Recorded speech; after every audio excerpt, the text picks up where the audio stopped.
السلام عليكم ورحمة الله وبركاته. إن الحمد لله نحمده ونستعينه ونستغفره ونعوذ بالله من شرور أنفسنا ومن سيئات أعمالنا. من يهده الله فلا مضل له ومن يضلل فلا هادي له. أشهد أن لا إله إلا الله وحده لا شريك له وأشهد أن محمدًا عبده ورسوله. يا أيها الذين آمنوا اتقوا الله حق تقاته ولا تموتن إلا وأنتم مسلمون. يا أيها الناس اتقوا ربكم الذي خلقكم من نفس واحدة وخلق منها زوجها وبث منهما رجالا كثيرا ونساء واتقوا الله الذي تساءلون به والأرحام إن الله كان عليكم رقيبا. يا أيها الذين آمنوا اتقوا الله وقولوا قولا سديدا يصلح لكم أعمالكم ويغفر لكم ذنوبكم ومن يطع الله ورسوله فقد فاز فوزا عظيما. أما بعد فإن أصدق الحديث كتاب الله وخير الهدي هدي محمد صلى الله عليه وعلى آله وسلم وشر الأمور محدثاتها وكل محدثة بدعة وكل بدعة ضلالة وكل ضلالة في النار. Ayolah ikhwah, a'azakumullah, kepada jamaah yang hadir yang mudah-mudahan dirahmati oleh Allah Ta'ala, dan kepada kaum muslimin, pemirsa TV Roja dan pendengar Radio Roja yang mudah-mudahan dirahmati oleh Allah Subhanahu wa Ta'ala. Alhamdulillah, kita bersyukur kepada Allah Subhanahu wa Ta'ala atas segala nikmat yang Allah karuniakan kepada kita, nikmat Islam, nikmat iman, nikmat sehat, nikmat afiat, nikmat dijauhkan oleh Allah dari berbagai macam malapetaka. Kita bersyukur kepada Allah atas semua nikmat. Yang paling besar, kita diberikan hidayah di atas Islam dan sunnah. Ikhwani fid din, a'azakumullah, kita bersyukur kepada Allah Subhanahu wa Ta'ala, diberikan kita waktu yang luang, diberikan kesempatan untuk menuntut ilmu syar'i. Ini nikmat yang besar yang wajib kita syukuri.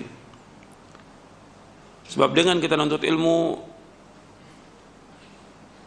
selama yang dipelajari itu benar, Al-Quran wa sunnah ala fahmi salaf, kemudian niat kita juga benar, ikhlas dan jujur dalam kita belajar menuntut ilmu, maka ini merupakan nikmat yang besar. Kemudian setelah itu kita meyakini dengan pemahaman yang benar dan kemudian kita mengamalkannya. Sebab menuntut ilmu, sebagaimana sabda Rasulullah SAW, wa man salaka tariqan yaltamisu fihi ilman sahalallahu bihi tariqan al-jannah. Barang siapa yang belajar, barang siapa yang menempuh jalan untuk menuntut ilmu, maka Allah akan mudahkan jalannya ke surga. Di jalan menuju surga dengan talabul ilmi syar'i, belajar Al-Quran wa sunnah ala fahmi salaf. Dan ini wajib atas setiap muslim dan muslimah. Sebab Nabi bersabda SAW, talabul ilmi faridatun ala kulli muslimin. Menuntut ilmu itu wajib atas setiap muslim. Jadi kita harus luangkan waktu kita untuk belajar agama Islam ini, belajar Quran dan sunnah ala fahmi salaf, dan memahami dengan pemahaman yang benar, kemudian meyakininya dan mengamalkannya. Bab ini jalan menuju sorga. Kita semua ingin masuk sorga, maka kita wajib untuk menempuh jalannya. Jalannya dengan talabul ilmi. Sebab nggak mungkin ada orang tanpa belajar dia mendapatkan ilmu, nggak mungkin. Harus belajar Al-Quran dan Sunnah ala fahmi salaf, dan ini yang kita kaji. Yang rutin kita kaji ini yaitu buku Syarah Akidah Ahlussunnah wal Jamaah. Bab yang harus pertama kali kita kaji tentang akidah. Yang pertama kita pelajari tentang tauhid. Sebab ini merupakan awal yang wajib atas mukallaf. Jadi awal wajibin al-mukallaf itu tauhid. Yang pertama yang wajib atas orang yang mukallaf, ia mempelajari tentang tauhid. Jadi harus belajar akidah yang benar. Yang kita pelajari ini buku Syarah Akidah Ahlussunnah wal Jamaah. Artinya akidah yang benar, akidah yang diajarkan oleh Rasulullah SAW kepada para sahabatnya radhiyallahu anhum ajma'in. Kemudian para sahabat menyampaikan kepada para tabi'in, tabi'in menyampaikan kepada tabi'ut tabi'in, dan seterusnya sampai hari ini. Maka ini yang harus kita pegang, akidah Ahlussunnah wal Jamaah yang sebenarnya. Sebab banyak orang mengaku Ahlussunnah wal Jamaah tapi keluar dari manhaj Ahlussunnah wal Jamaah, menyimpang dari manhaj Ahlussunnah wal Jamaah, baik dalam dia mengambil dalil, dalam menggunakan dalil,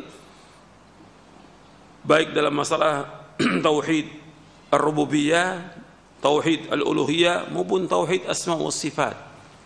Sudah terjadi penyimpangan dari jalannya salafus saleh. Enggak bisa lagi dikatakan Ahlussunnah wal Jamaah meskipun mereka mengaku Ahlussunnah wal Jamaah. Makanya kita belajar yang benar dan sungguh-sungguh kita pelajari dari kitab-kitab para ulama salaf sehingga kita selamat. Karena tokoh-tokoh yang mengajak kepada kesesatan banyak, dan itu yang disabdakan oleh Rasulullah sallallahu alaihi wasallam. Seperti Nabi menyebutkan dalam hadis yang sahih yang diriwayatkan oleh Imam Bukhari dan Muslim, nanti akan ada doa ala abwabi jahannam, dai-dai yang berada di tepi jurang jahannam. Man ajabahum qadhafuhu fiha. Barang siapa yang memenuhi panggilan para dai tersebut, maka mereka akan mencampakkannya ke dalam neraka.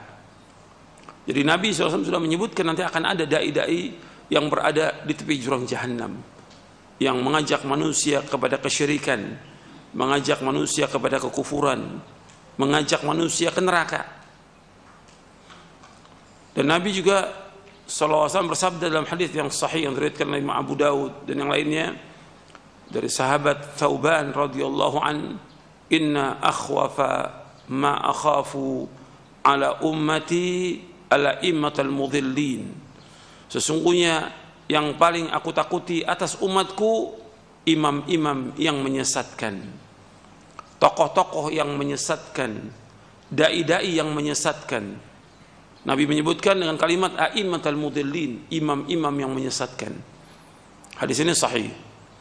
Makanya kita wajib berhati-hati bagaimana membentengi kita dari syubhatnya mereka, pemahamannya mereka, atau ceramahnya mereka, yang membentengi dengan kita belajar dengan ilmu yang benar, Al-Quran wa Sunnah, dengan belajar, bukan mendengarkan syubhat, bukan mendengarkan ceramah-ceramahnya mereka, bukan, tapi belajar Quran dan Sunnah, baca kitab-kitab para ulama salaf, baca buku-buku yang mengajarkan akidah yang benar, sehingga kita akan terjaga. Di samping itu juga kita memohon kepada Allah agar kita diberikan hidayah oleh Allah, ditunjuki ke jalan yang benar, ditetapkan di atas Islam dan Sunnah ala fahmi salaf, dan terus seperti itu dan mengamalkannya. Ini penting, ikhwan fiddin, azakumullah, karena zaman ini zaman fitnah dan banyak orang-orang yang pada hakikatnya jelas-jelas sesat.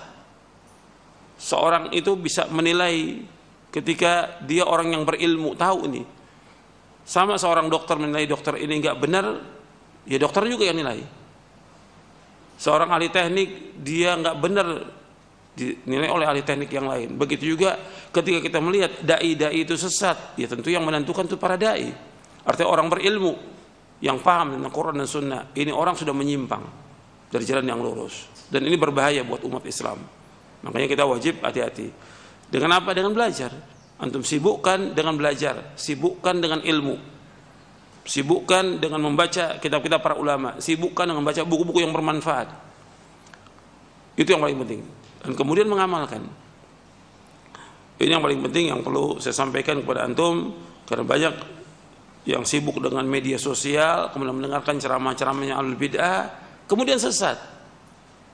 Dan itu bukan mustahil. Orang itu sesat bukan mustahil. Di zaman dulu aja ada orang-orang yang bertemu dengan sahabat, Masya Allah. Baca Al-Qurannya, Masya Allah. Hafal Qurannya, Masya Allah. Sholatnya, segala macam. Sesat. Seperti siapa? Khawarij. Khawarij. Hafal Quran. Sholat malam. Puasa. Dan banyak lagi yang lain lakukan. Tapi sesat. Sesat. Makanya antum hati-hati. Jangan tertipu juga dengan banyaknya ibadah orang. Atau bacaan Qurannya bagus, tapi bagaimana akidahnya? Bagaimana ibadahnya? Bagaimana manhajnya? Bagaimana dia berjalan di atas jalan yang benar atau tidak? Bukan mustahil orang itu sesat. Saya ambil contoh 2. Sebenarnya banyak. Contoh Nafi al-Azruq, seorang yang belajar dengan Ibnu Abbas. Al-Bahr wal-Habr, lautan ilmu. Belajar. Kemudian dia berteman dengan siapa? Temannya ini yang berbahaya, dengan Khawarij. Kemudian nikah dengan seorang Khawarij. Jadi Khawarij dia. Dan memerangi Ali bin Abi Thalib. Ini murid dari siapa? Ibnu Abbas. Orang yang alim didoakan oleh Rasulullah SAW. Tapi karena kemudian dia berteman dengan orang yang sesat, jadi sesat dia. Ada satu lagi, seorang yang ahli baca Al-Quran. Masya Allah, luar biasa baca Al-Qurannya. Sampai Umar bin Khattab radhiyallahu an, ketika Amr bin As menaklukkan Mesir, kata Umar kepada Amr bin As, buatkan dia rumah dekat dengan masjid untuk mengajarkan kaum muslimin Al-Quran. Dibuatkan rumah dekat masjid di Mesir.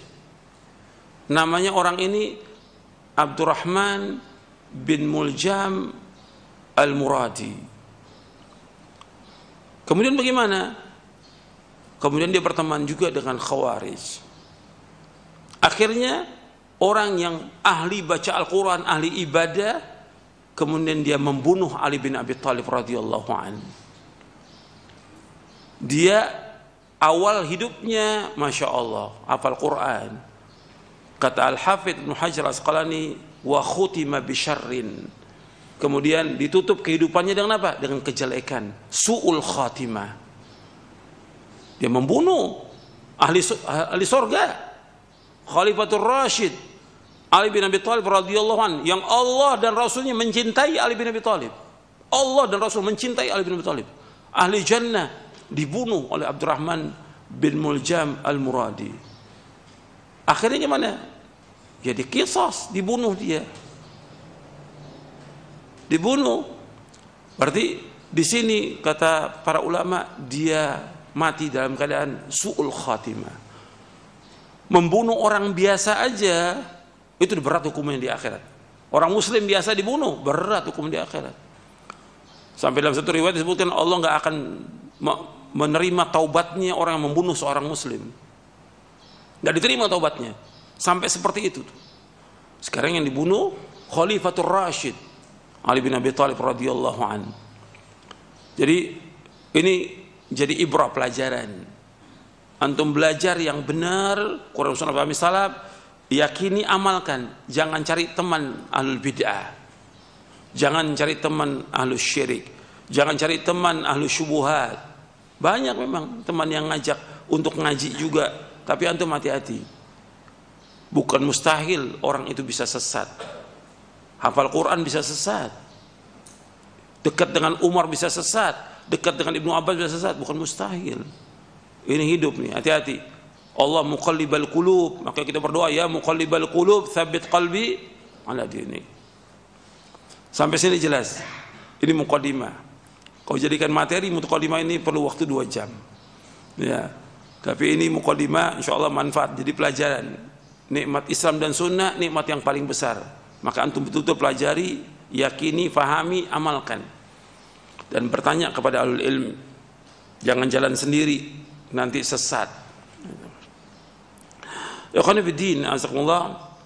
Kita masih membahas poin yang ke-24 tentang wajibnya mencintai Nabi Muhammad sallallahu alaihi wa ala alihi wasallam. mencintai Nabi Muhammad SAW.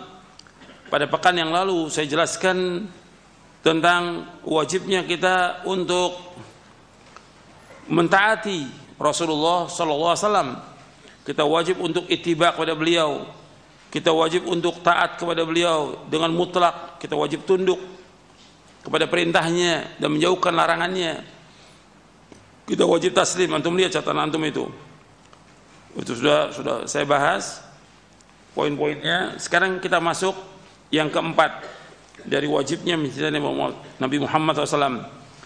Yang pertama sudah kita bahas, yang A. Kemudian yang A kita sudah bahas, wajibnya mencintai dan mengagungkan Nabi Muhammad SAW. Yang B, konsekuensi dan tanda-tanda cinta kepada Rasulullah SAW. Kemudian pekan yang lalu tentang yang C, wajibnya mentaati dan meneladani Nabi Muhammad SAW. Sekarang kita masuk yang D atau yang keempat, anjuran bersalawat kepada Nabi Muhammad sallallahu alaihi wa ala alihi wasallam.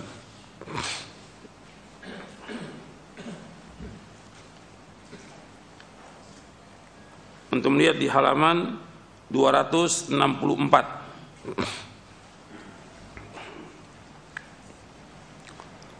Anjuran bersalawat kepada Nabi Muhammad SAW di antara hak Nabi yang disyariatkan oleh Allah Subhanahu wa taala atas umatnya adalah agar mereka mengucapkan salawat dan salam untuk beliau. Allah Subhanahu wa taala dan para malaikatnya telah bersalawat kepada beliau sallallahu alaihi wasallam, dan Allah SWT memerintahkan kepada para hambanya agar mengucapkan salawat dan taslim kepada beliau sallallahu alaihi wasallam. Allah SWT berfirman, innallaha wa malaikatahu yusalluna 'alan nabi ya ayyuhalladzina amanu sallu 'alaihi wa sallimu taslima. Sesungguhnya Allah dan malaikatnya bersalawat kepada Nabi. Wahai orang-orang beriman, salawatlah kepadanya dan ucapkanlah salam kepadanya. Dalam surah Al-Ahzab, surah 33, ayat 56.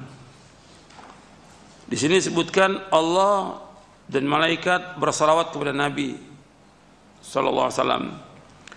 Diriwayatkan bahwa makna salawat Allah kepada Nabi sallallahu alaihi wasallam adalah pujian Allah atas beliau di hadapan para malaikatnya.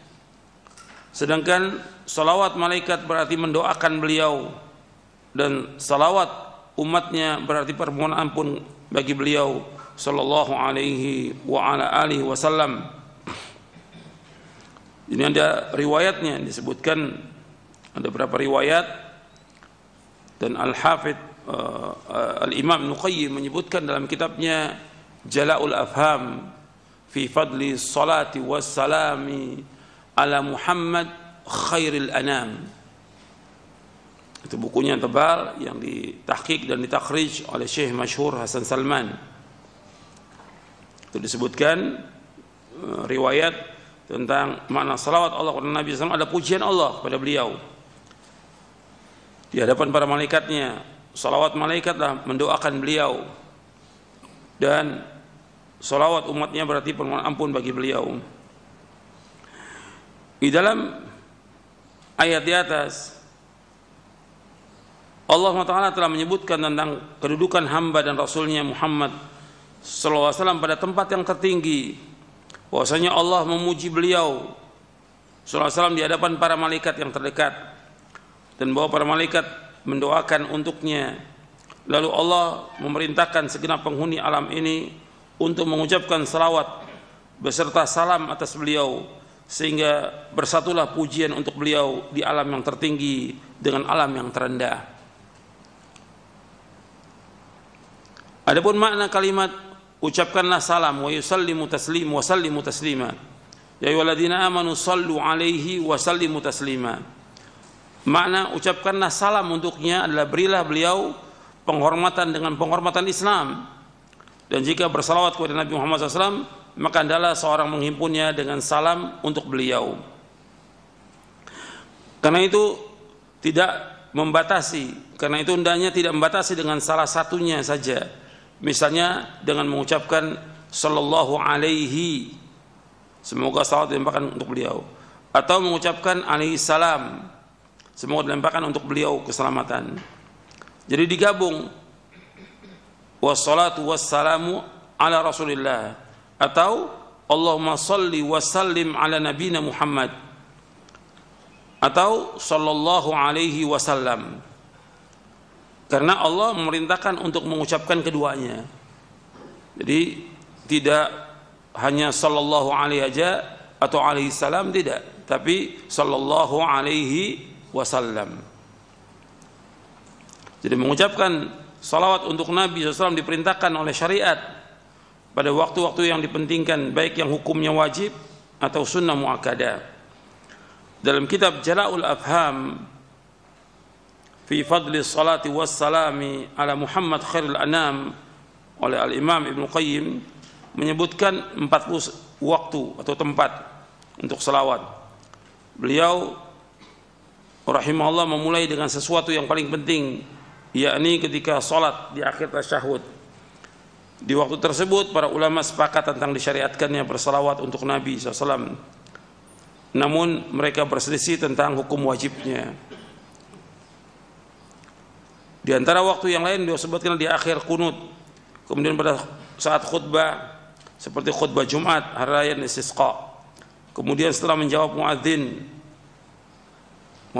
ketika selesai azan, ketika berdoa, ketika masuk dan keluar dari masjid, ketika menyebut nama beliau Rasulullah SAW telah mengajarkan kepada kaum muslimin tentang tata cara mengucapkan salawat. Rasulullah SAW menganjurkan untuk memperbanyak membaca salawat kepada beliau pada hari Jumat. Rasulullah bersabda, "Aktsiru as-salata alayya yaumal jumu'ati wa lailatal jumu'ah, faman shalla alayya salatan sallallahu alaihi biha asyran." Perbanyaklah kalian membaca salawat untukku pada hari dan malam Jumat. Barang siapa yang bersalawat untukku sekali, insyaallah akan bersalawat untuknya 10 kali.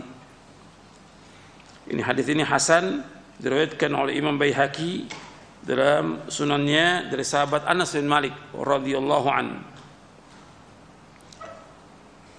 Jadi disuruh memperbanyak salawat, terutama di malam Jumat dan di hari Jumat.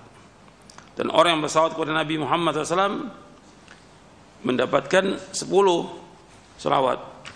Di dalam buku doa dan wirid saya sebutkan tentang keutamaan membaca salawat dan salam kepada Nabi Muhammad SAW. Nanti dilihat di halaman 367 di buku doa dan wirid. Di buku doa dan wirid dicetakan yang ke-34 dan seterusnya. Dijelaskan juga oleh Al-Hafidz Ibnu Katsir tentang makna salawat kepada Nabi Muhammad SAW adalah pujian dan sanjungan Allah kepada beliau di sisi para malaikatnya. Orang yang bersalawat kepada Nabi Muhammad SAW itu mendapatkan ganjaran 10 salawat dari Allah. Man shalla alaihi wa salatan sallallahu alaihi biha asyran. Barang siapa yang bersalawat kepadaku sekali, Allah akan memberikannya balasan salawat 10 kali. Diberikan ganjaran 10 kali lipat. Orang yang disebutkan nama Nabi SAW tapi dia tidak salawat kepada beliau, maka orang ini Nabi katakan orang yang bakhil. Ya, kalau disebutkan nama Nabi Muhammad SAW, antum sebutkan Allahumma salli wa sallim alaihi. Sebab Nabi bersabda SAW, al-bakhilu man dzukirtu indahu wa lam yusalli alayya. Al-bakhil, orang yang bakhil, orang yang pelit itu adalah orang yang disebutkan namaku di sisinya tapi dia tidak selawat kepadaku. Ini riwayat, hadis ini sahih diriwayatkan oleh Tirmidzi, Ahmad dan Nasai dalam kitabnya Amalul Yaum wal Lailah.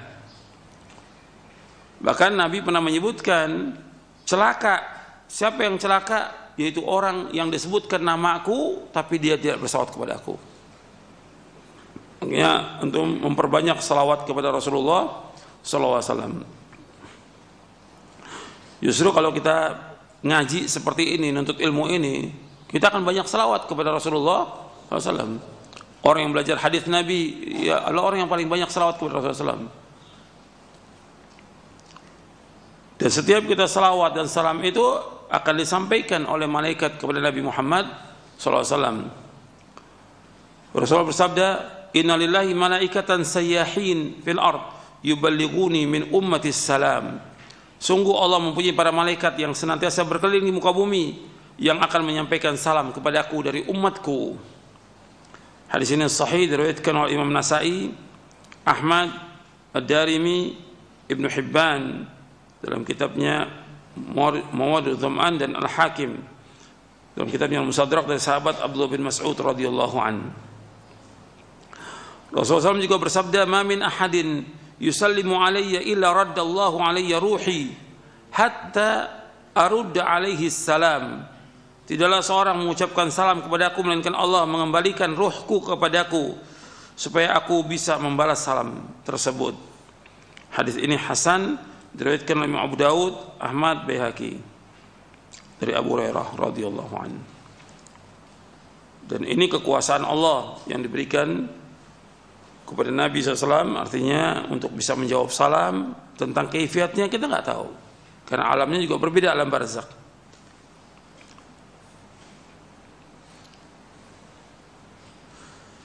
Kemudian tempat dan waktu yang disyariatkan kita mengucapkan selawat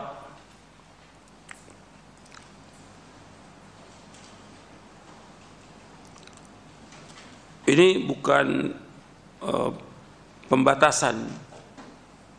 Tempat dan waktunya banyak, kurang lebih ada 40 tempat dan waktu. Saya sebutkan yang berapa aja. Yang pertama, dalam salat kita diperintahkan untuk membaca salawat pada tasyahud awal dan tasyahud akhir. Dan Rasulullah SAW pernah menegur seseorang yang tidak bersalawat kepada beliau sallallahu alaihi wasallam. Dalam hadis Fadhalah bin Ubaid Al-Ansari radhiyallahu an yang diriwayatkan oleh Imam Abu Daud, Tirmidzi dan Ahmad. Abu Daud, Tirmidzi, Nasa'i dan Ahmad, dan riwayatnya sahih. Dijelaskan oleh Imam Asy-Syafi'i rahimahullah dalam kitabnya di juz yang pertama, kata Imam Syafi'i rahimahullah, lafaz tasyahud awal dan akhir adalah sama, tidak ada perbedaan. Adapun yang dimaksud dengan tasyahud ini adalah tasyahud serta salawat atas Nabi sallallahu alaihi wasallam, karena tidak sempurna apabila salah satunya ditinggalkan. Bisa dilihat dalam kitab dan juga dalam kitab Sifat Salatin Nabi karya Syekh Al-Albani. Pernah ada seorang bertanya kepada Nabi SAW, bagaimana tentang kaifiat bersalawat? Nabi mengajarkan salawat yang nanti kita akan baca di halaman 267 dalam buku Syarah Aqidah Ahlussunnah wal Jamaah. Itu salawat yang diajarkan. Kemudian di antara juga tempat yang dianjurkan kita salawat yaitu dalam salat jenazah. Sesudah takbir yang kedua disunahkan membaca salawat dalam salat jenazah.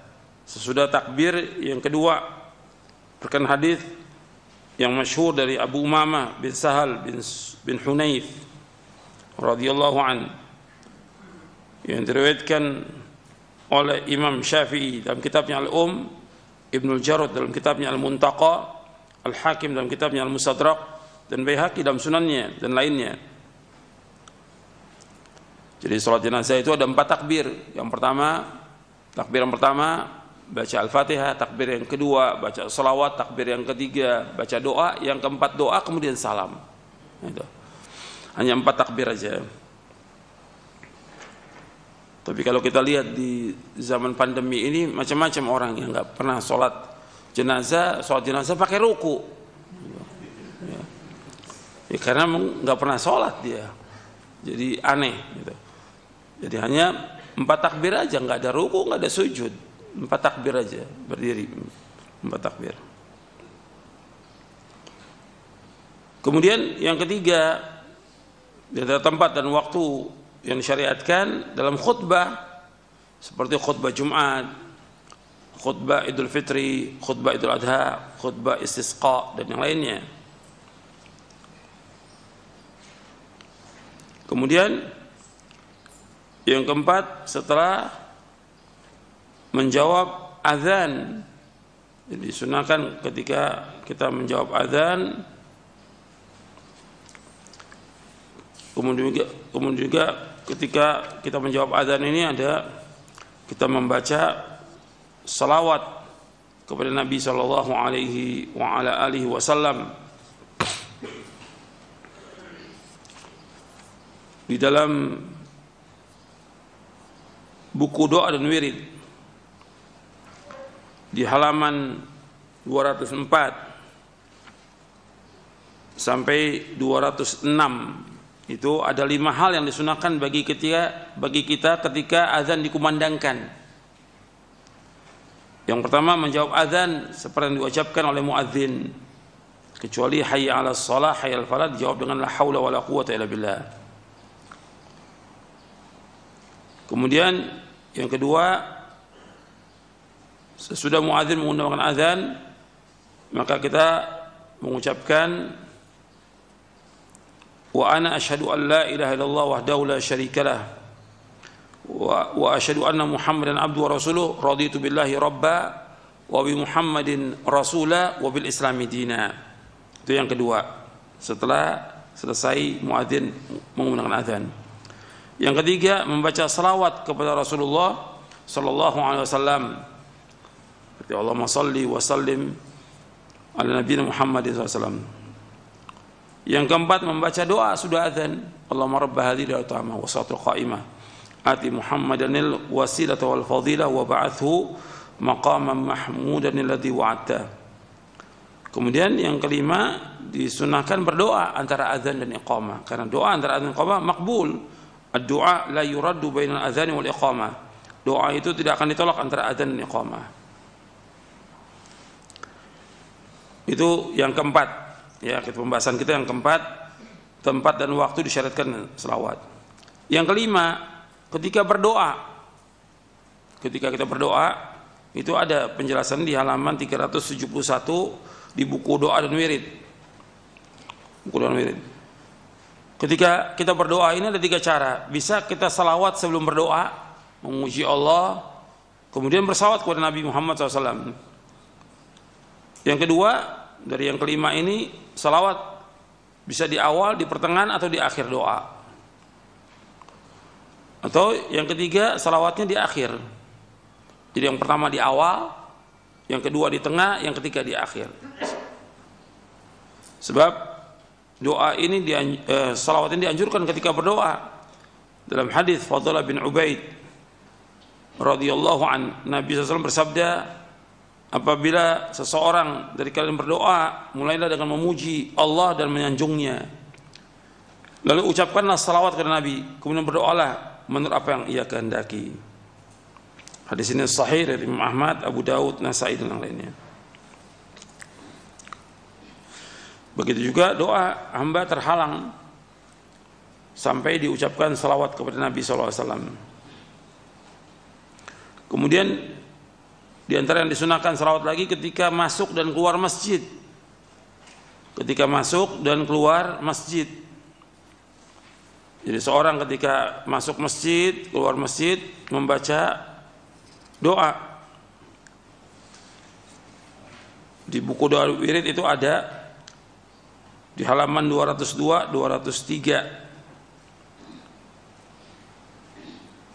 Jadi ketika masuk masjid baca bismillah wassalatu wassalamu rasulullah Allahumma aftah li abwaab rahmatik.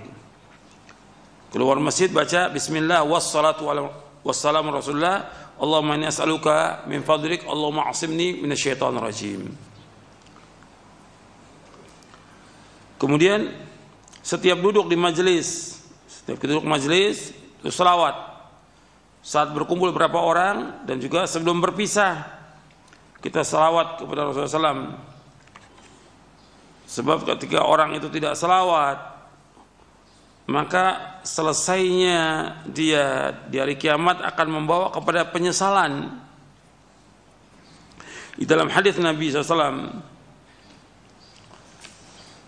Nabi bersabda, "Ma jalasa qaumun majlisan lam yadhkurullaha fihi wa lam yusallu ala nabiyyihim illa kana alaihim tiratan fa in syaa'a 'adzabahum wa in syaa'a ghafara lahum." Nabi SAW bersabda, jika satu kaum duduk satu majelis, lantas mereka tidak berzikir kepada Allah dan tidak membaca salawat kepada Nabi Muhammad SAW, niscaya akan menjadi kekurangan dan penyesalan bagi mereka. Maka jika Allah menghendaki, Allah akan menyiksa mereka, dan jika Allah menghendaki, Allah akan mengampuni mereka.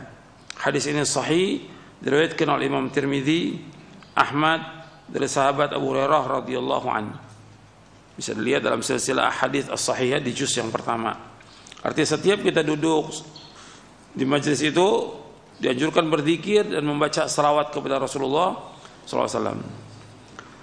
Kemudian yang ke-8, setiap kali disebut nama Nabi Muhammad SAW, setiap nama Nabi Muhammad disebut, kita ucapkan salawat kepada Rasulullah SAW.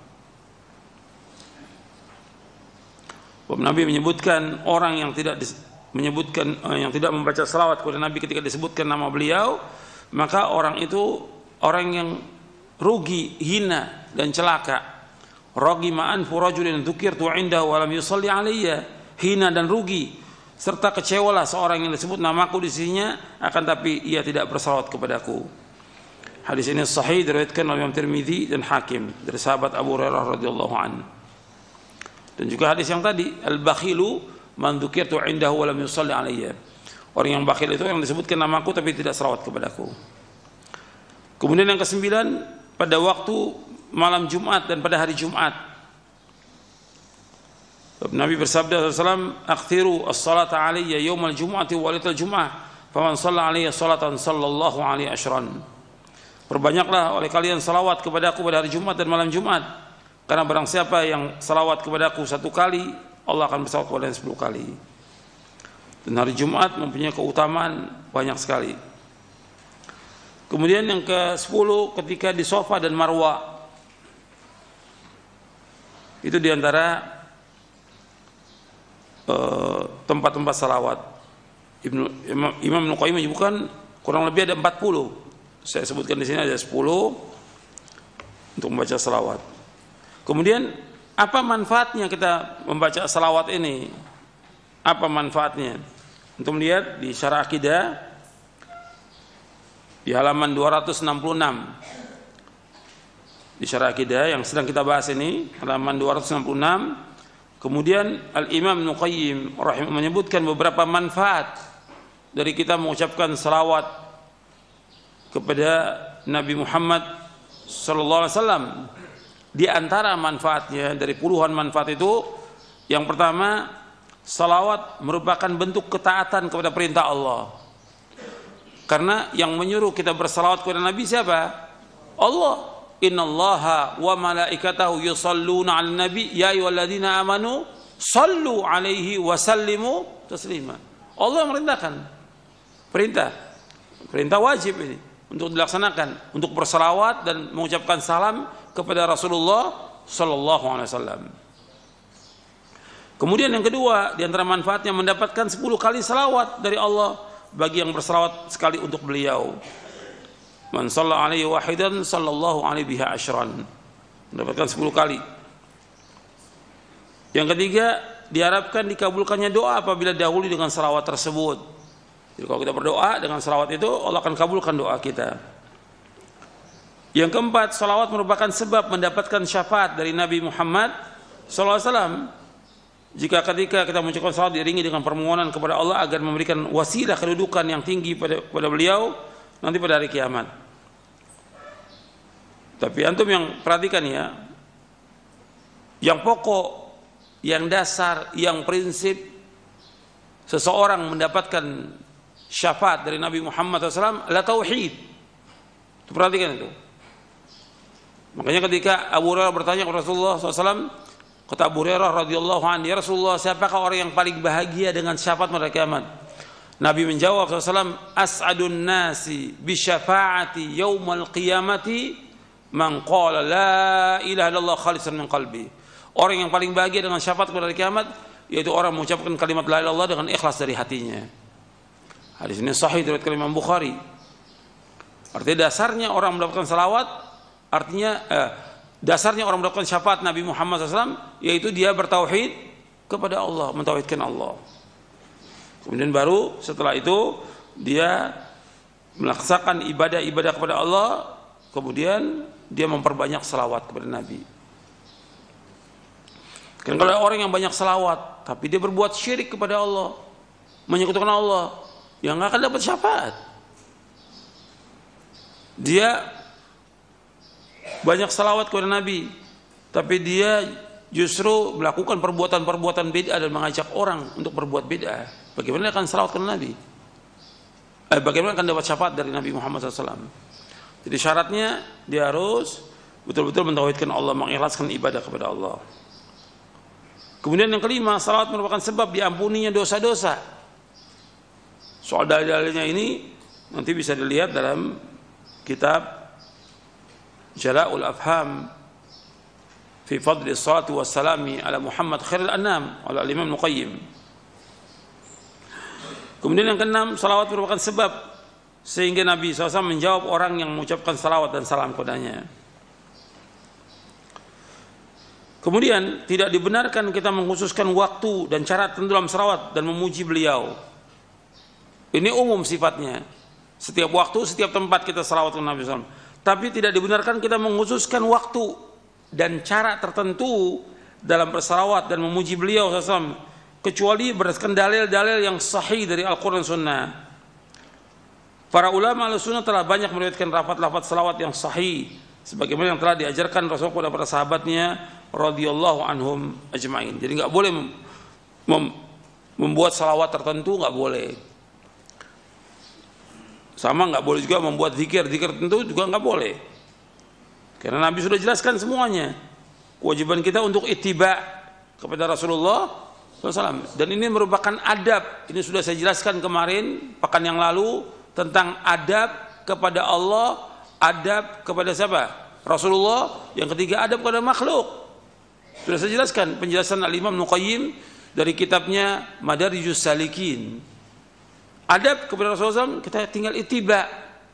Karena beliau sudah jelaskan, nggak boleh membuat cara-cara atau membuat salawat-salawat tertentu yang dianggap itu baik, padahal Nabi nggak contohkan. Para sahabat orang yang fasih dalam berbahasa Arab, mereka nggak buat salawat tertentu, nggak ada sahabat. Jadi nggak boleh kita membuat salawat tertentu atau acara tertentu mengumpulkan orang acara selawatan khusus salawat, nggak ada contohnya. Kita salawat kapan waktu aja. Kita sambil jalan juga bisa salawat, sambil kita bawa mobil bisa salawat ke Nabi SAW. Setiap waktu. Bahkan kalau kita hitung, mungkin kita yang paling banyak salawat ke Nabi ketika kita duduk di majelis. Kita keluar dari majelis, kita berjalan, membanyakkan salawat kepada Rasulullah SAW. Tidak ada pengkhususkan majelis salawat itu nggak ada dari zaman dahulu, nggak ada. Atau membuat salawat tertentu seperti salawat Badar, salawat Nariyah, nggak ada contoh dari Rasulullah SAW, nggak ada dari sahabat, sama sekali nggak ada. Jadi jangan kita membuat salawat tertentu yang Nabi tidak contohkan, yang Nabi tidak ajarkan. Agama Islam sudah sempurna. Kewajiban kita untuk ittiba kepada Rasulullah SAW. Karena kita kalau beradab kepada Nabi, kita mengikuti beliau SAW. Di antara lafaz salawat yang diajarkan oleh Rasulullah SAW itu membaca Allahumma salli ala Muhammad wa ala ali Muhammad kama sallaita ala Ibrahim wa ala ali Ibrahim innaka Hamidum Majid. Allahumma barik ala Muhammad wa ala ali Muhammad kama barakta ala Ibrahim wa ala ali Ibrahim innaka Hamidum Majid. Ya Allah, berikanlah salawat kepada Nabi Muhammad SAW dan keluarga Muhammad sebagaimana engkau telah memberikan salawat kepada Ibrahim dan keluarga Ibrahim. Sesungguhnya engkau maha terpuji lagi maha mulia. Ya Allah, berikanlah barakah kepada Muhammad dan keluarga Muhammad sebagaimana engkau telah memberi berkah kepada Ibrahim dan keluarga Ibrahim. Sesungguhnya engkau maha terpuji lagi maha mulia. Jadi kita salawat mengikuti contoh Nabi SAW. Di dalam buku sifat wudu dan sifat sholat, saya jelaskan tentang beberapa macam salawat ya, yang diajarkan oleh Nabi SAW kepada para sahabatnya radhiyallahu anhum ajma'in. Saya bawakan ada 4. Saya bacakan supaya antum nanti bisa melihat di dalam kitab sifat wudu dan sifat sholat tentang macam-macam salawat yang diajarkan oleh Rasulullah SAW. Di antara yang diajarkan oleh Nabi Muhammad SAW, yaitu Nabi menganjurkan membaca ketika sholat ini, setelah baca tasyahud kita sholawat. Yang pertama di antara ini bisa kita variasi, artinya mungkin sholat ini kita baca sholawat ini, nanti sholat yang lain baca sholawat yang Nabi ajarkan selama riwayat itu sahih. Itu membaca Allahumma salli ala Muhammad wa ala ali Muhammad kama sallaita ala Ibrahim wa ala ali Ibrahim innaka Hamidum Majid. Allahumma barik ala Muhammad wa ala Muhammad kama barakta ala Ibrahim wa ala Ibrahim innaka Hamidum Majid. Seperti yang di buku ini Syarah Aqidah Ahlussunnah wal Jamaah di halaman 267. Kemudian yang kedua yaitu Nabi mengajarkan Allahumma salli ala Muhammad wa ala azwajihi wa dzurriyyati kama shallaita ala Ibrahim wa barik ala Muhammad wa ala azwaji wa dzurriyyati kama barakta ala Ibrahim innaka Hamidum Majid. Ya Allah, berikanlah salat untuk Muhammad, istri-istrinya dan keturunannya sebagaimana Engkau telah memberikan salawat untuk keluarga Ibrahim, dan berikanlah berkah kepada Muhammad, istri-istrinya dan juga keturunannya sebagaimana Engkau telah memberikan berkah kepada keluarga Ibrahim. Sungguh Engkau Maha terpuji lagi Maha mulia. Ini hadis sahih diriwayatkan oleh Imam Bukhari, Muslim, Malik dalam kitabnya Al-Muwatta, Ahmad dalam musnadnya, Abu Daud, Al-Baihaqi dan selainnya dari sahabat Abu Humaid As-Sa'idi. Dan ini lafaz Bukhari.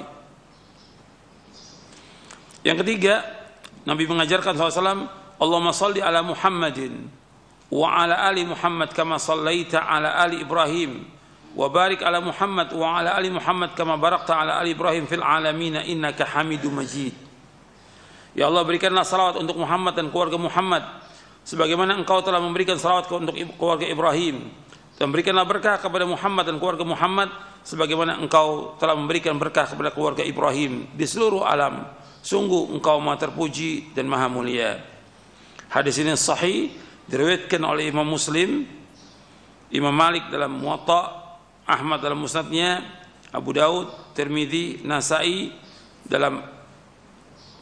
dalam sunannya dan juga dalam Amalul Yawm wal Lailah dari sahabat Abu Mas'ud Al-Ansari radhiyallahu an.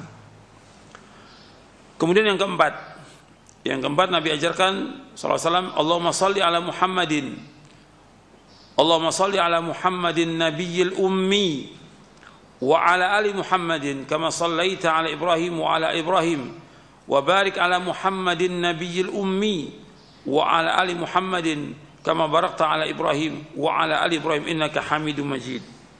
Ya Allah, berikanlah salawat untuk Muhammad, nabi yang ummi, dan kepada keluarga Muhammad sebagaimana Engkau telah memberikan salawat untuk Ibrahim dan untuk keluarga Ibrahim, dan berikanlah berkah kepada Muhammad, nabi yang ummi, dan kepada keluarga Muhammad sebagaimana Engkau telah memberikan berkah kepada Ibrahim dan keluarga Ibrahim. Sungguh Engkau Maha terpuji dan Maha mulia. Hadis ini hasan diriwayatkan oleh Imam Ahmad, Abu Daud, Ibnu Khuzaimah, Ibnu Hibban, Al-Hakim, At-Tabrani dalam Mu'jamul Kabir, Ad-Daraqutni dan Al-Baihaqi. Dihasankan oleh Syekh Albani dalam Sahih Sunan Abi Daud. Ini 4 macam. Kalau kita lihat di sini, semua bacaan salawat itu tidak ada tambahan Sayyidina, tidak ada. Enggak ada riwayat-riwayat Allahumma sholli ala Sayyidina Muhammad, tidak ada. Sama sekali enggak ada riwayatnya. Di semua riwayat enggak ada tambahan. Kalau enggak ada, enggak boleh kita menambah-nambah. Karena kewajiban kita mengikuti apa yang diajarkan oleh Rasulullah SAW.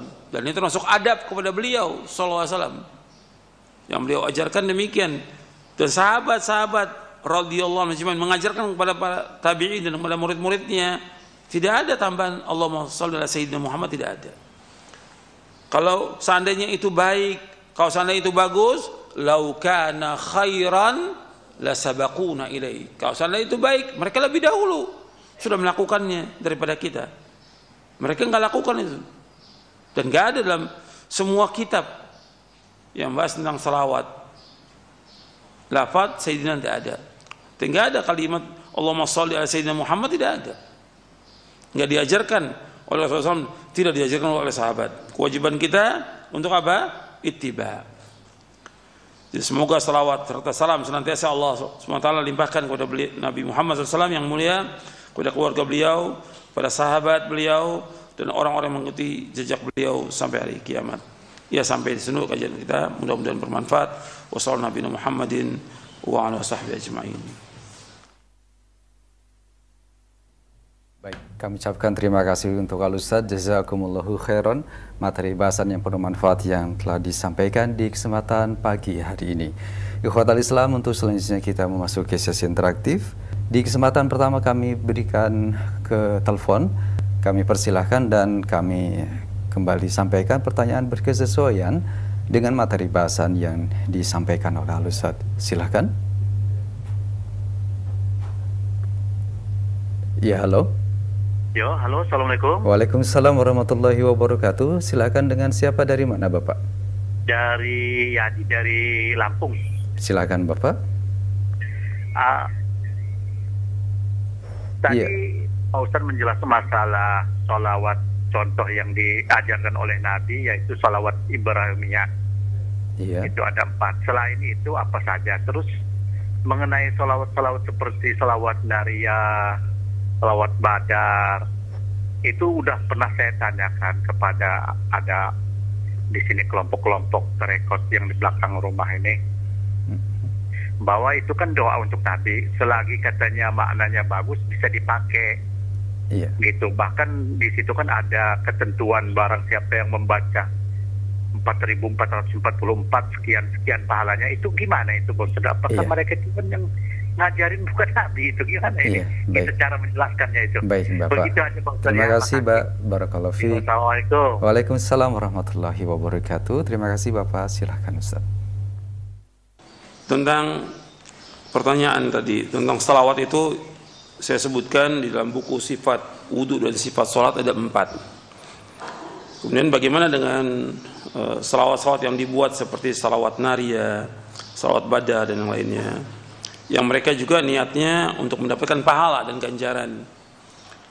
Tadi sudah saya jelaskan bahwa agama Islam sudah sempurna, dan Allah berfirman, al-yauma akmaltu lakum dinakum wa atmamtu alaikum ni'mati wa raditu lakumul Islam madina. Pada hari ini aku telah sempurnakan bagimu agamamu, aku telah cukupkan nikmatku atasmu, dan aku ridho Islam menjadi agama bagimu. Allah sudah ridho, dan Nabi sudah sampaikan semua yang membawa manusia ke surga. Nabi sudah jelaskan yang membawa manusia ke neraka. Nabi sudah jelaskan. Maka dalam hadis yang diriwayatkan oleh Imam Tabrani dalam Mu'jamul Kabir, Nabi bersabda sallallahu alaihi wasallam, ma baqiya syai'un yuqarribu minal jannati wa yuba'idu minan nari illa wa qad buyyina lakum. Tidak tersisa sedikit pun dari agama ini, apa saja yang membawa kalian ke surga sudah dijelaskan, apa saja yang membawa kalian ke neraka sudah dijelaskan. Kalau seandainya bacaan selawat Nariyah atau Badar itu baik, Nabi sudah ajarkan kepada para sahabatnya. Nabi sudah ajarkan, tapi nggak ada satupun riwayat. Dan para ulama Ahlussunnah pun tidak menyebutkan tentang itu. Bahkan justru ulama Ahlussunnah menjelaskan, ulama Ahluhadits menjelaskan bahwa riwayat-riwayat itu yang dibawakan oleh mereka semua riwayat yang maudhu', yang palsu riwayatnya. Sedangkan dalam kaidah ilmu hadis, kalau hadis itu dhaif tidak bisa dipakai sebagai hujjah, nggak bisa diamalkan, apalagi hadisnya palsu, nggak boleh. Kewajiban kita mengikuti dalil, dan Nabi bersabda sallallahu alaihi wasallam dalam hadis yang sahih yang diriwayatkan Imam Bukhari dan Muslim dari sahabat Aisyah ummul mukminin radhiyallahu anha, itu hadis yang kelima dalam Arba'in An-Nawawi. Nabi bersabda sallallahu alaihi wasallam, man ahdatha fi amrina hadza ma laysa minhu fahuwa raddun. Barang siapa mengadakan sesuatu yang baru agama kami yang enggak ada contoh dari kami, maka amalan itu tertolak. Dalam riwayat Muslim Nabi bersabda, man amila amalan laysa alaihi amruna fahuwa raddun. Barang siapa mengamalkan satu amalan yang enggak ada contoh dari kami, tertolak. Sekarang dia ingin mendapatkan pahala, dapat ganjaran dengan salawat itu, salawat Nariyah ini. Enggak ada contoh dari Nabi. Bukan dapat pahala, tapi yang ada apa? Dengan dasar hadis ini apa? Tertolak. Ini Nabi yang bersabda SAW, bukan perkataan saya. Tertolak amal itu ketika dia menyalahi sunnah Rasulullah SAW. Yang sahih ada, tinggal kita ikut. Kan sudah kita bahas itu. Kita mencintai Nabi Muhammad SAW, tapi kecintaan kita wajib kita ittiba kepada beliau. Allah sebutkan dalam surah Ali Imran ayat 31, "Qul in kuntum tuhibbunallaha fattabi'uni yuhibbukumullah yaghfir lakum dzunubakum wallahu ghafurur rahim." Seandainya kalian cinta kepada Allah, ikuti aku, ikuti Rasulullah. Insya Allah akan cinta kepada kalian. Allah akan mengampuni dosa kalian. Allah Maha Pengampun dan Penyayang. Ikuti Rasulullah. Ada nggak Rasulullah mengadakan salawat nari atau badar? Ada nggak? Kalau nggak ada, jangan kita lakukan. Karena agama sudah sempurna. Yang membawa manusia ke surga Nabi sudah jelaskan. Yang membawa manusia ke neraka Nabi sudah jelaskan. Jangan kita membuat-buat yang baru agama ini. Sudah sempurna agama ini. Kalau ada orang membuat yang demikian, akan ada lagi nanti yang lain membuat. Makanya kalau kita lihat torekot-torekot itu mempunyai cara salawat sendiri. Torekot ini salawatnya begini. Torekot ya berapa ratus berapa ribu salawat yang dibuat yang nggak ada contohnya. Kita yang selamat dan muda ikuti contoh Nabi SAW. Kalau seandainya mau dibuat-buat umpamanya, ya para sahabat lebih bisa membuat karena mereka orang Arab asli, fasih dalam berbahasa Arab. Mereka jelas lebih bisa untuk membuat salawat. Tapi nggak ada seorang pun dari sahabat yang melakukan demikian. Nggak ada pun dari tabi'in melakukan demikian. Kewajiban kita ittiba. Ini salawat yang mereka lakukan ibadah bukan? Ibadah. Kalau ibadah kembali mana Pak? Contoh. Ini kaidah. Kalau keduniaan pada asalnya semuanya boleh kecuali ada larangan. Tapi kalau masalah ibadah asalnya dilarang kecuali ada contoh. Ibadah ini kembali kepada contoh. Nabi contohkan atau tidak? Kalau enggak ada jangan kita lakukan. Ini dalam kita beragama demikian. Kalau enggak akan rusak.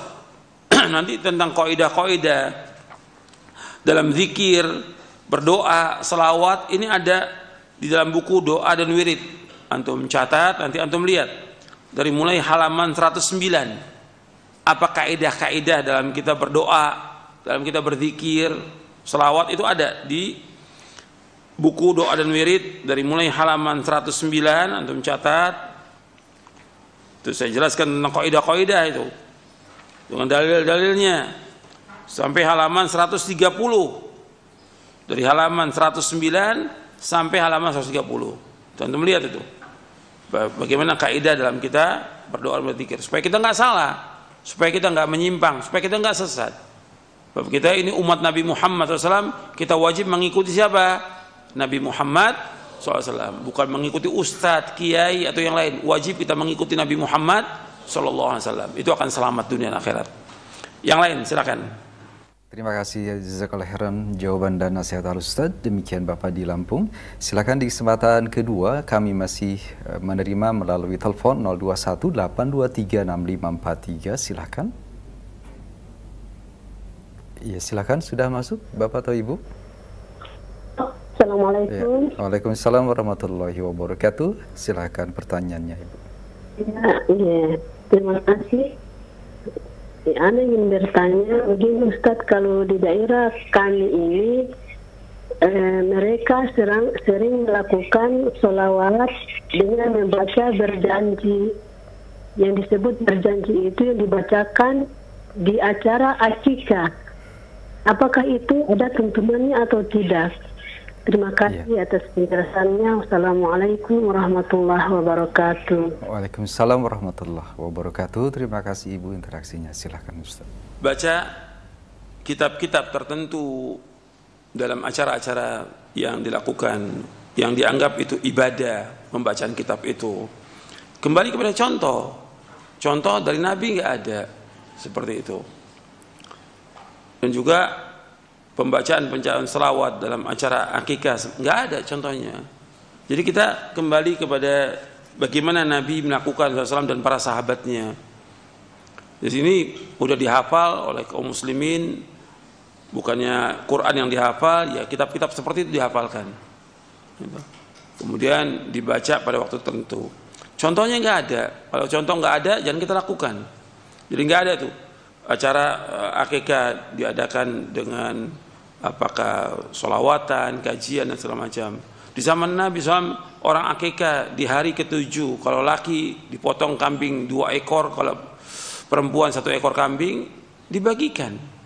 Sudah, mudah, nggak sulit. Kalau sekarang sulit kan pakai ada acara ini, acara itu. Nggak pernah ada itu dilakukan oleh para sahabat dan tabi'in dan tabi'ut tabi'in. Islam ini agama yang mudah, tidak menyulitkan manusia, tidak, mudah semuanya. Kan kalau disuruh oleh kiainya seperti itu, ya jelas ada tambahan biaya kan itu. Itu menyulitkan kaum muslimin. Coba kalau kita potong, kemudian kita bagikan, selesai kan. Mudah, nggak sulit gitu. Dan nggak menyusahkan kaum muslimin. Kalau ini ada acara ngumpulin orang banyak, ada ceramah, ada nyanyian, ada ini, kan memberatkan. Dan itu ada tambahan biaya pasti, nggak mungkin enggak. Gitu. Bahkan kadang-kadang cuma acara itunya diadakan, yang syariatnya potong kambing nggak diadakan oleh dia. Kan syariatnya akikah itu memotong 2 ekor kambing kalau anak laki. Kalau perempuan 1 ekor kambing. Dilakukan pada hari yang ke-7 sunahnya. Itu yang jelas sudah. Jadi acara yang tadi nggak ada contohnya dan termasuk yang diadakan dalam agama. Silakan yang lain. Baik, terima kasih jazakallahu khairan jawaban dan nasihat Al-Ustaz. Selanjutnya kami angkat pertanyaan dari pesan singkat. Assalamualaikum warahmatullahi wabarakatuh. Ustaz, terkait dengan kedudukan dari Rasulullah Shallallahu Alaihi Wasallam dan bagaimana kaifiat di dalam menyebutkan dalil, sering kami mendengar dan menyimak perkataan para asatidzah dan ikhwah di dalam menyebutkan dalil adalah qala Allah wa qala Rasul. Apakah perkataan Allah dan Rasulnya tidak masuk di dalam penyetaraan antara Allah dan Rasul? Mohon penjelasan agar tidak terjatuh ke dalam kesyirikan. Barakallahu fiik, jazakallahu khairan, dari Pak Yusuf di Bekasi. Iya. Perkataan qala Allah, qala Rasul ini benar. Enggak ada syubhat di dalamnya dan enggak ada sama sekali penyamaan. Karena memang demikian yang harus kita sampaikan kepada umat Islam ini adalah dalil dari Quran, yaitu qala Allah Ta'ala. Dalil dari hadis Nabi, ya qala Rasulullah SAW. Ini enggak ada sama sekali penyamaan Allah dan Rasul, tidak, bukan. Jadi kita menyebutkan qala Allah, qala Rasul itu betul. Karena memang kita wajib untuk mengikuti dalil dari Quran dan Sunnah. Dan itu yang harus kita ajarkan kepada umat. Agar umat berpegang teguh kepada Quran dan Sunnah ala fahmi salaf. Itu yang harus kita sampaikan. Jadi ini sama sekali bukan penyamaan, sama sekali bukan. Jadi penyebutan qala Allah, perkataan Allah, qala Rasul, sabda Rasulullah SAW, karena itulah yang Allah perintahkan dalam Al-Quran dan itu yang diperintahkan oleh Rasulullah SAW. Nah, yang lain, silakan. Jazakallahu khairan jawaban dan nasihat Al-Ustaz. Selanjutnya dari pendengar di Pancoran. Assalamualaikum warahmatullahi wabarakatuh. Ustaz, bagaimanakah hukumnya membacakan salawat yang sudah sesuai dengan sunnah yang dicontohkan oleh Al-Ustaz dan dijelaskan oleh Al-Ustaz tadi, namun dilafazkan dengan nada-nada modern dan dilakukan maksud kami dilakukan walaupun tanpa alat musik.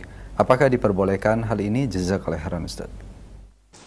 Iya, kita salawat itu tujuannya kita membaca salawat itu doa kepada permohonan kepada Allah ditujukan kepada Nabi Muhammad SAW. Tentunya permintaan seperti ini bukan untuk dinyanyikan. Kalau dinyanyikan jadi bahan nyanyian nanti, bukan jadi salawat lagi.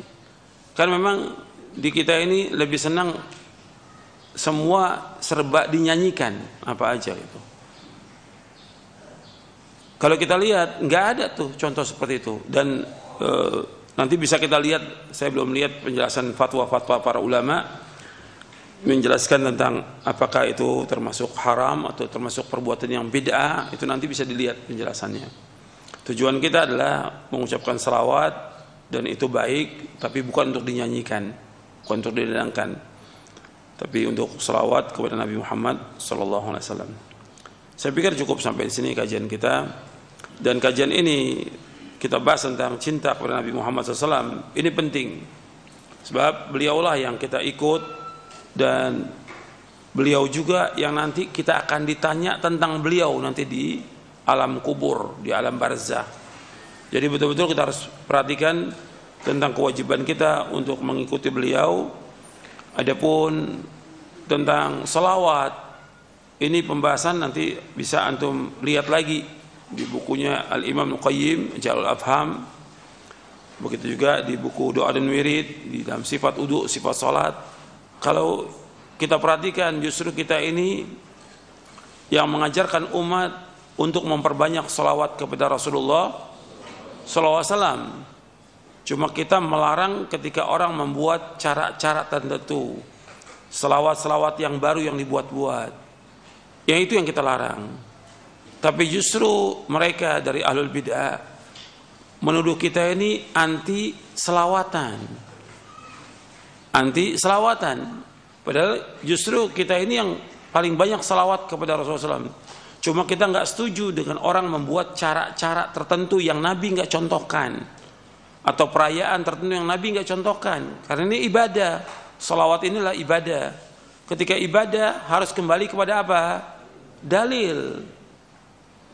Jadi kita bukan melarang orang selawat. Jadi banyak ketika kita berkata bahwa ini bid'ah, acara seperti ini bid'ah, kemudian yang timbul di masyarakat, sebenarnya masyarakat nggak ngerti apa-apa. Cuma kiainya kemudian mengatakan, oh ini kelompok ini atau orang-orang yang ngaji ini anti selawat ini. Melarang orang selawat. Kok melarang? Seperti kita dalam sholat, nggak ada contoh dalam sholat itu membaca Allahumma sholli ala Sayyidina Muhammad. Itu nggak ada. Selawatnya ada, tapi kalimat Sayyidina tidak ada. Kemudian yang mereka dengar, wah Ustadz ini melarang orang selawat. Padahal yang dilarang di sini apanya? Sayyidinanya nggak ada contohnya ketika sholat. Tapi begitulah mereka karena ya kebodohan atau syubhat atau yang lainnya, banyak faktor, sehingga masyarakat diajarkan untuk benci kepada sunnah Nabi SAW. Dan dosanya besar, kiai-kiai seperti ini dosanya besar. Kenapa? Untuk melawan sunnah Nabi SAW yang jelas sahih. Dan mengajarkan orang pada bid'ah itu bukan dosa kecil, dosa besar. Karena Nabi menyebutkan kullu bid'atin dolalah wa kullu dolatin finnar. Ini yang bersabda Rasulullah SAW, yang kita wajib hati-hati. Nggak boleh kita anggap ringan perbuatan bid'ah. Sama nggak boleh kita menganggap ringan perbuatan dosa dan maksiat. Semua wajib kita jauhkan. Kalau kita betul-betul cinta kepada Nabi Muhammad SAW, ikuti beliau dan ikuti sunnah beliau, dan jauhkan perbuatan bid'ah-bid'ah yang beliau larang, agar kita selamat dunia dan akhirat.